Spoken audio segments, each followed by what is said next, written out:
Hello friends, गुरी web developer channel में आपका स्वागत है। आज हम इस वीडियो में MySQL डेटाबेस में डेटा को किस प्रकार डिलीट करते हैं PHP की मदद से, इस टॉपिक को इस वीडियो में कवर करने वाले हैं। तो चलिए शुरू करते हैं।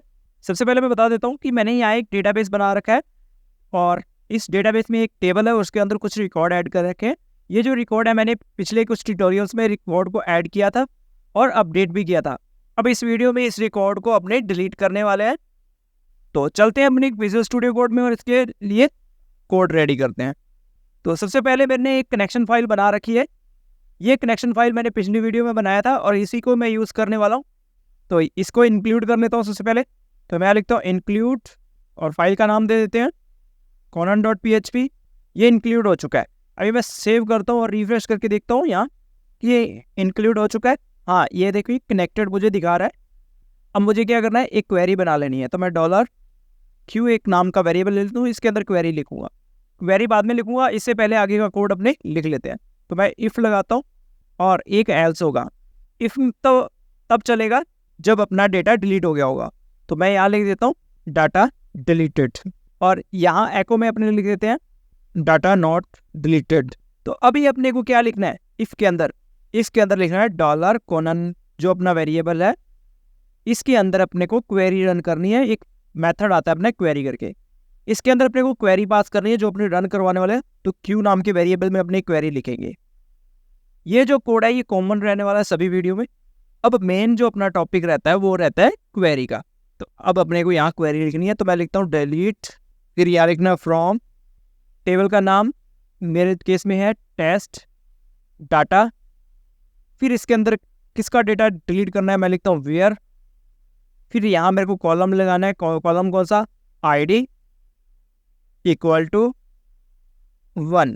ये मैं सेव करता हूँ इसे और अपने इस रिकॉर्ड को पहले देख लेते हैं कि यहाँ एक रिकॉर्ड है ये 1 वाला, ये डिलीट होने वाला है। मैं रिफ्रेश करता हूँ तो यहाँ लिखा आ रहा है डाटा डिलीटेड। अभी मैं यहाँ रिफ्रेश करता हूँ, यहाँ ब्राउज पे क्लिक करता हूँ वापस, तो एक नंबर जो रिकॉर्ड था वो डिलीट हो चुका है। इसी प्रकार वापस अगर मेरे को कोई और रिकॉर्ड ऐड करना है, डिलीट करना है, अब मैं डिलीट करने वाला हूँ नेम के अकॉर्डिंग। मैं नेम किसका रिकॉर्ड डिलीट करने वाला हूँ, राहुल का।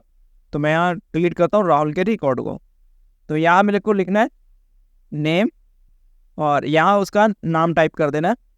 मैं लिख देता हूँ राहुल, सेव करता हूँ और यहाँ रिफ्रेश करता हूँ। तो यहाँ अभी भी रिकॉर्ड डिलीटेड आ रहा है। अभी ब्राउज पे वापस क्लिक करते तो यहाँ ये भी डिलीट हो चुका है।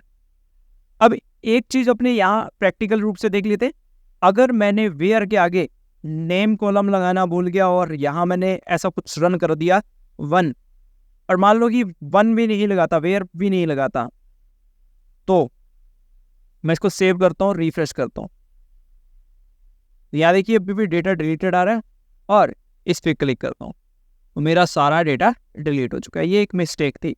ऐसा आपको कभी भी नहीं करना कि आपने कुछ भी क्वेरी अभी रन कर रहे हो, कुछ ही क्वेरी अभी लिखी है, कुछ अपने आपने लिखनी है, उससे पहले ही आपने कोड रन कर दिया, तो वो आपका सारा डेटा लॉस हो जाएगा। क्योंकि मैंने यहाँ भी वेयर उसका कॉलम नेम और उसकी वैल्यू देने वाला था, उससे पहले ही मैंने वेयर से पहले सेव करके रिफ्रेश कर दिया। जैसे रिफ्रेश किया ये क्वेरी रन होगी। ये क्वेरी इतना रन होने से क्या होगा, सारा का सारा डेटा डिलीट हो जाएगा उस टेबल में से। अगर आपने इसके आगे वेयर 1 लगा दिया तो भी आपका सारा डेटा डिलीट होगा, या वेयर इक्वल टू 1 ये भी लगाने पे सारा का सारा आपका डेटा डिलीट होगा। इससे पहले अगर आपने कॉलम नहीं दिया, आप चाहते हो कि मैं ऐसे ID डिलीट करना चाहता हूँ 1 वाले, पर ID देना भूल गए, तो भी आपका सारा का सारा डेटा लॉस हो जाएगा। कभी भी आप क्वेरी रन करवाने से पहले इस चीज़ का विशेष ध्यान रखना कि आपने कुछ भी डेटा अगर गलती से ओवरराइड कर दिया या आपने कुछ क्वेरी मिस्टेक चला दी तो उसे आप बैक नहीं कर सकते। वो जो लॉस होगा वो कम्प्लीटली आपके डेटा को होगा, वो वापस से रिकवरी नहीं हो पाएगा। इन केस आपके डेटाबेस का अगर कोई बैकअप पड़ा है या आपने बैकअप ले रखा है तो आप उससे रिकवर कर पाओगे। ऐसे पॉसिबल नहीं है कि आपने एक बार डेटा डिलीट यहाँ से कर दिया तो वो रिकवर हो जाएगा, नहीं, वो रिकवर नहीं होने वाला। ठीक है गाइस, मिलते हैं नेक्स्ट ट्यूटोरियल्स में। Bye bye.